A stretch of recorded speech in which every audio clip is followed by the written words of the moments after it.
দর্শক, breaking news.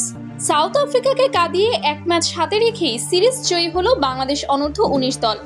দর্শক, south আফ্রিকার বিপক্ষে 3 ম্যাচের ওয়ানডে সিরিজের দ্বিতীয় ম্যাচে আগে ব্যাট করে 265 রান সংগ্রহ করে বাংলাদেশ। হাফ সেঞ্চুরি হাঁকিয়েছেন 3 যুবা টাইগার। বেনোনিতে দ্বিতীয় ওয়ানডে ম্যাচে টসে জিতে ফিল্ডিং করার সিদ্ধান্ত নেয় দক্ষিণ আফ্রিকা। জাওয়াদ আবরার ও রিফাত বেগের ব্যাটে ভালো সূচনা পায় বাংলাদেশ। উদ্বোধনী জুটিতে তারা যোগ করেন 56 রান। তাদের 69 বলের জুটি ভেঙে যায় রিফাত বেগ আউট হওয়ার মাধ্যমে। 39 বলে 18 রান করে মাঠ ছাড়েন এই ওপেনার। দুর্দান্ত খেলতে থাকা জাওয়াদ তুলে নেন 50। 53 বলে 57 রানে সাজঘরে ফেরেন জাওয়াদ। তারপর দলকে এগিয়ে নিয়ে যান আজিজুল হাকিম তামিম ও রিজান হোসেন। 100 রানের জুটি করেন তামিম ও রিজান। তামিম আউট হওয়ার মাধ্যমে ভেঙে যায় এই জুটি। 89 বলে 67 রান করেন তামিম।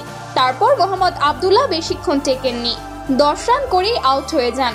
শেষ পর্যন্ত নির্ধারিত 50 ওভারে 265 রান সংগ্রহ করে বাংলাদেশ।